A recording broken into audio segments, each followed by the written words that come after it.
Hey there, what's going on? It's Dr. Mike T. Nelson here. Welcome back to the Flex Diet Podcast. I'm your host. In this podcast, we cover all things to increase your performance in the gym, add some lean body mass, and increase or improve your body composition, all without destroying your health and done in a flexible manner. Today is another solo cast with just myself. This one will be a little bit shorter. But the main question is, do you have to do the three main power lifts, which would be back squat, barbell bench press, and straight bar deadlift? So we'll answer those questions or that question today. And it is brought to you by the Flex Diet Certification. Flex Diet Certification will open again in January 2022. It is 8 different interventions to improve your body's ability to recover, primarily focused on nutrition. So the 8 different interventions are everything from intermittent fasting, protein, carbohydrates, fats, and other things like NEAT, non-exercise activity thermogenesis, sleep, micronutrition, etc. And each one is broken down into a big picture, so do you understand the concepts of it, which is a mashup of flexible dieting and metabolic flexibility. Each one of the 8 interventions has a detailed technical video where we go deep into how each one works. So for protein, we talk about different amino acids, leucine, essential amino acids, muscle protein, synthetic response. But we explain it in a way that makes sense to you based on the research. And then also each intervention has 5 different action items and a complete system that shows you how to know which action item to apply to clients at what times. In addition, we've got expert interviews, everything from like Dr. Eric Helms, talk about flexible dieting, Dr. Stu Phillips and Dr. Jose Antonio talking about protein, Dr. Hunter Waldman talking about insulin, and many other experts. So go to flexdiet.com, get on the wait list. That'll also put you on the daily newsletter list. And as soon as it opens, you will be the first to notice or notified, I guess. January 2022 is when it opens again. So today we're talking about, do you have to do the 3 main power lifts of a back squat, barbell bench press, and a straight bar deadlift in your program? And as you've probably already figured out, the answer is no, unless you're a power lifter, because in a powerlifting meet, those are the lifts that you would have to do. So getting specific practice with them is going to be essential, especially if you're newer. You can probably get away with more deviation if you're more advanced. But I guess one of the mistakes I see people make is assuming that all 3 of those lifts have to be in their program. And I think if those lifts work well for you, then yes, you can use them. But in my experience, unless someone is powerlifting, it's pretty rare I would have them back squat. Some people like doing it. Again, it's not a bad exercise if your body can tolerate it and it works well for you. The main limiter with the back squat, I find, is external rotation in the shoulders.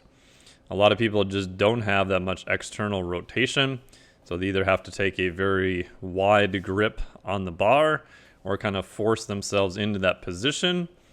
This normally results in a lot of hyperextension at the low back. And over time, they develop kind of some niggly injuries or issues from it. Again, if you're powerlifting, then by all means, practicing a back squat because that's what you're going to be tested on. If you're not, I much prefer options such as like Elite FTS, the yoke bar, or safety squat bar. I know Kabuki Strength has a transformer bar that I have clients who really enjoy that. I haven't used it yet, but I've only heard good feedback from it.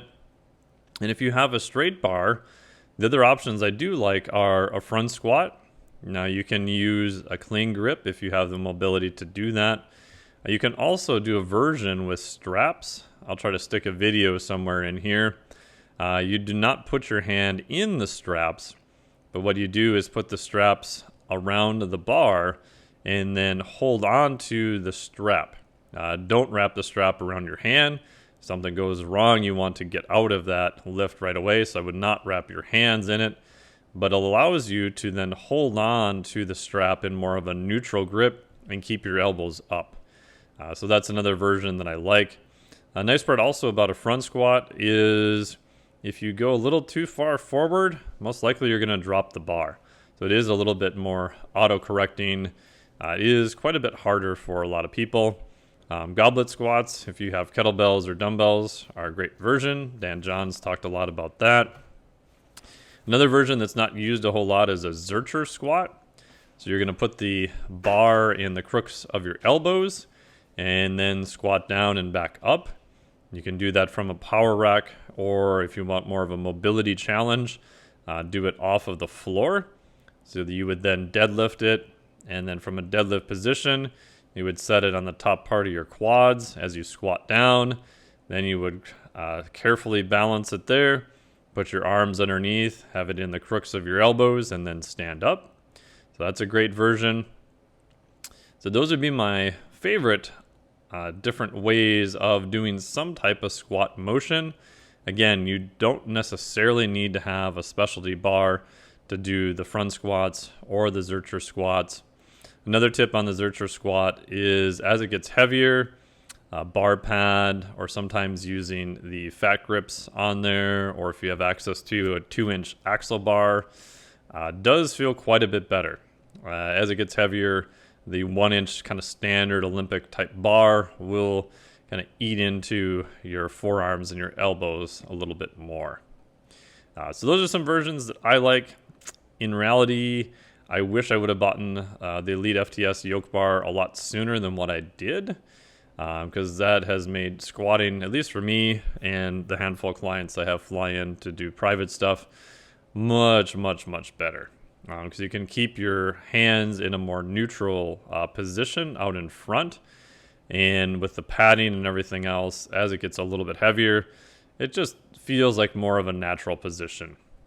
So I really enjoy that. And again, there's other versions you can add of that. For the bench press, if you can do a straight bar bench, I think that's great. A lot of people have issues with their shoulders, however, and forcing them into a straight bar can be problematic. The biggest change I'll normally make with that, if you're looking at bars, would be going to a more neutral grip bar, sometimes called a football bar or neutral grip bench. I know Kabuki Strength has their Cadillac bar, which I haven't used yet, but again, I've only heard good feedback about it.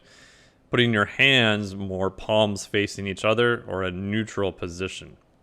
I find that this does feel like it hits the triceps a little bit more, but many people can bench relatively heavier weight in that position that we're unable to use a straight bar. Another great option here, if you have access to them, is dumbbells. I've been doing a lot more dumbbell bench press this past year, and I find that range of motion on it, you can move your hands, your wrists around a little bit, especially if you've got differences in your left shoulder versus your right for mobility.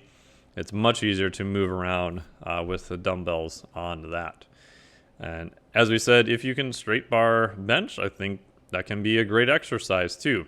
But you don't necessarily have to force yourself into that position around a straight bar. A couple of other versions that aren't really heard of all that much. One of them would be from Anthony Clark, is a reverse hand position. So most of the time when you're grabbing a straight bar, your palms are going to be facing away. You can try to flip your hands so that your palms are facing you. Generally go with a little wider grip and play with that. It's going to feel really weird at first, but some people I found, for whatever reason, even though it looks weird and bizarro, can bench press from that position, but not with the standard bench press position. Another couple things to play with would be where your hand position is. Some people are a little bit too wide, and going a little bit more narrow works better for them. Again, you'll have to play around with it. Usually I'll look at the changing width, about the width of your finger. So if you were benching with your ring finger on the ring in a standard position, play around with going more narrow, like so bringing your hands in a little bit so your pinky is on the ring, or sometimes going wider with the middle finger on the ring. Even that little distance can be enough for some people. You can also limit the range of motion. You could use like a board press. There's even little foam things you can stick on the bar now that if you're training by yourself will change the distance that the bar travels. You can also change the distance the bar travels by doing a floor press. So you're going to lay on the floor, and by definition, your elbows are going to hit, and that's going to limit range of motion on that. Last version that I like also is in a power rack. I like doing this with an axle or fat grips, but you can use a standard bar. Is put your feet up on the bench in a bent position. Have your pelvis more flat, so you're going to flatten your low back, bring your chin down, and so you're trying to get as close to a quote-unquote neutral spine as you can. I'll start from a bottom position, so I'll have it in a power rack where the pins are right at the bottom, and I've got to kind of crawl and sneak under it. So I'm starting with it at my chest from a concentric only position, and then benching up. What I like about this is it's also a really good mobility test. So if you're not able to do that with your back flat on the bench, then you can start with the pins a little bit higher. And over time, keeping the weight around the same, you can work the pins a little bit lower. Because it does take a fair amount of mobility to get on there at a bottom position. What I like about that is, again, you're going from more of a neutral position, and you also have a way of adjusting it to your own mobility. And the last part is you're going into a concentric portion first. So you're not doing the eccentric. And if the weight is too heavy or you just don't have control, you're just not going to be able to lift it. Or a lot of times, because people are stronger eccentrically than concentrically, by starting with an eccentric portion first, like you would with a normal bench press, you're going to lower the bar first. They sometimes can get into positions that when they go to press up, don't feel very good, and now they're kind of stuck in that position, either having to bring it all the way down to the bottom and rest it on the rack itself and crawl out, or hopefully have a partner grab it and hopefully not end up as one of those little failed bench press videos that you see on the old internet. Those are some options for bench press, and of course you can think of many other ones that you can do. Very last part too is using fat grips, like the blue ones for most guys, or the black, the 1.75 for females or people who have smaller hands. For whatever reason, it feels quite different. And I've noticed with some clients who had shoulder pain, even with dumbbells, no matter what positions we used, by just adding fat grips to it, their shoulder pain went away. So a lot of their pressing they did for quite some time was using fat grips. Because it's challenging your grip a little bit more, you're going to have to go lighter on the weight. And if you haven't done it before, start very, very light. It is going to stress the thumb in more of an out position. A lot of people have very weak thumbs. So if you haven't done it before, just start really, really light and then gradually work your way up. But a lot of times I found that just by adding the fat grips, people can do bench pressing without pain. Last one is a straight bar deadlift. This can be done conventional or sumo style. Again, you don't necessarily have to do a straight bar deadlift. If you're competing in powerlifting, of course. I'm a big fan of the trap bar. So when I first set up my garage gym, going on over 14 years ago now, I talked to Jim Wendler at Elite FTS. I got a 2x2 rack, straight Texas power bar, flat bench. I built my own platform. My dad helped me with. 3/4 inch plywood, 2 layers of that, screw liquid nails together, and then 3/4 inch farm stall rubber mat on top. The rack we countersunk through the bottom. And in addition, I also got a trap bar. What I found was teaching clients a trap bar deadlift was way easier than conventional or a sumo style. You're going to get most of the benefits from it. Again, it is a little bit more maybe quad specific than a standard deadlift, depending upon your anthropometrics, how long your limbs are. But I find for most people, they're going to get the benefit that they need, which is lifting heavy weight off of the ground. With the trap bar, you can use a low handles or high handles. With some people, if they have really long femurs, not the greatest mobility, you can start even higher.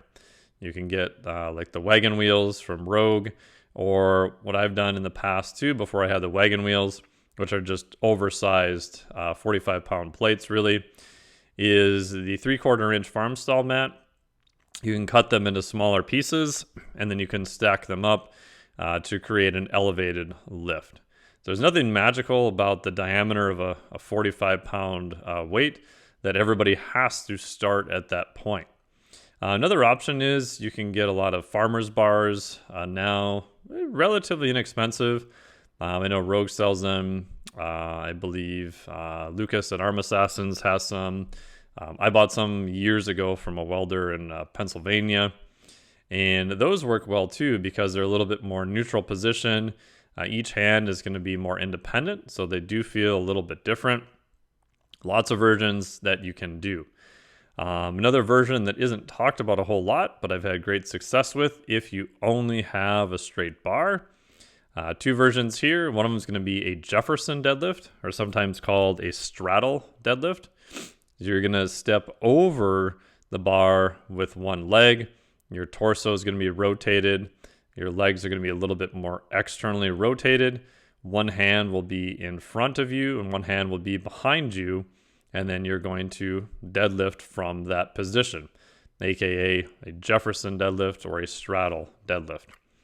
I've found that if some people have low back issues, not all the time, but a pretty high percentage of time, people can Jefferson deadlift who can't sumo or conventional deadlift without pain. And I know that goes against probably every sort of rule and probably causes a lot of PTs to run screaming for the hills. But to me, if you can do an exercise without any pain, then you're probably okay doing it. For whatever reason, it looks like a worse position, but I've just found maybe it's because of the novelty, maybe it's the loading, who knows. But a lot of people can deadlift pain-free in that position. Again, if you haven't done it before, start super light. It's a new exercise, so you don't need to go heavy, and your tissue is probably not used to that position. So be conservative, start with a lighter weight, and slowly work yourself up over time, making sure that the movement is pain-free. The other version is sometimes called a hack squat or behind the back deadlift. So now you're going to set up like you're going to do a normal straight bar deadlift, but you're going to step in front of the bar with both legs. So the bar will then be behind your legs, and you will squat down and stand up with it. This one can be a little bit tricky if you're not used to it. I find having some type of tights or sometimes sweatpants on so that the bar doesn't completely scrape you up entirely is beneficial. But that's another version you can play around with. It is definitely more quad intensive.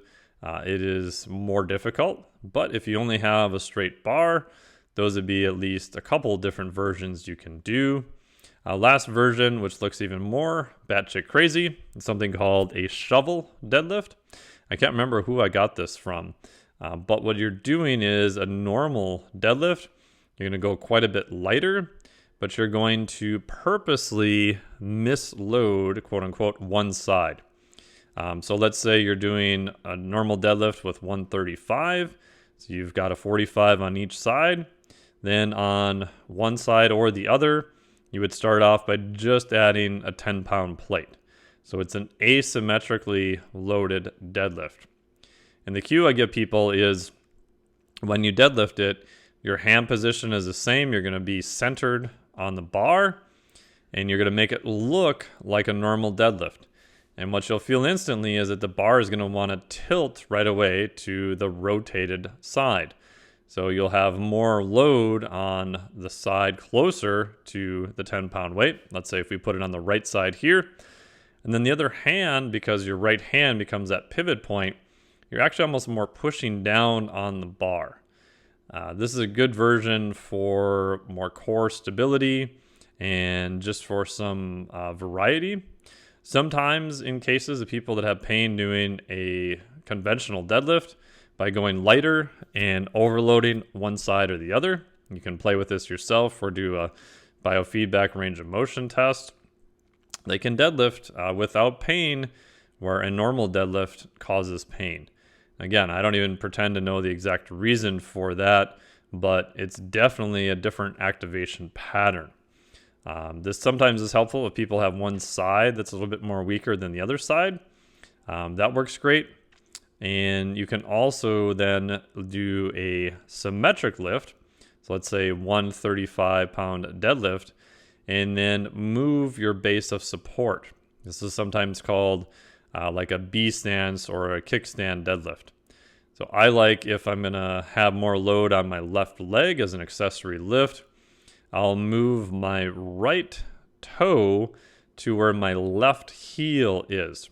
So I'm going to slide it back. But I want my knees to be lined up in the same position. So in order to accomplish that, I'm going to be on the ball of my right foot. Sometimes this is also called a ball of foot deadlift. You can also do this pattern with a squat. It's just another way of making it a little bit more asymmetric and overloading more of one side or the other. So those are another couple versions. Again, there's plenty of versions of a deadlift, such as a Reeves deadlift, where you're holding on to the plates, which is more grip-based, and one-hand deadlift, and many other ones. But those are some that I think are useful. Again, I'm a big fan of having a trap bar. I find it's much easier to teach. The weight is going to be more centered. You could argue that the risk is a little bit less. I don't know if the research really supports that or not, because how most people deadlift just doesn't look real good. It's harder to get completely out of position on a trap bar, I found, than a conventional deadlift, just due to the positioning and the loads. There's some versions you can do of a squat, a bench press, and a deadlift. You don't necessarily have to only back squat, straight bar bench press, or straight bar deadlift. Even if you only have a straight bar, we gave you some other versions you can do that are not really standard, that might work better for you and your clients. So hope you enjoyed this one. As always, this is brought to you by the Flex Diet Certification. It goes on sale again. It opens up January 2022. As of this recording, we also have CEUs from NASM, NSCA, ACE, hopefully CrossFit. We're still waiting to hear back. It's still under review from them right now. So if you need CEUs, you'll be able to get them also. The course is about 23 hours long, divided into 8 different interventions for nutrition and recovery. So go to flexdiet.com, flexdiet.com. You'll be able to get onto the waitlist there, and you'll be notified as soon as it opens, in addition to all the other wonderful information via the daily newsletter. And as I promised, we've got lots of guests coming up, a few in December, a bunch more in January and February. We've got Dr. Eric Rawson coming to talk on creatine and brain health next year. We've got my good friend Dr. Lisa Lewis talk about some of the psychological aspects of lifting. Dr. Sarah Campbell about gut interactions and exercise, and many others. So stay tuned for that. Got plenty more coming up. Thank you so much for listening. Really appreciate it.